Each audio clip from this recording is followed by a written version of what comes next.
கண்கள் உடையவளே ஆலயத்தின் தலைமகளே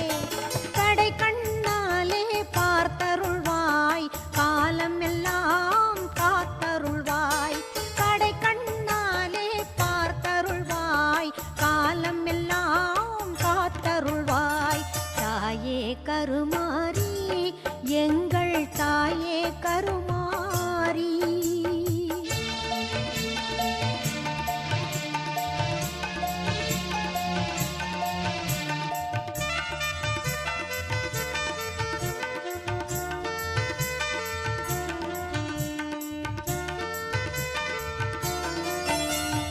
அன்னை உந்தன் சன்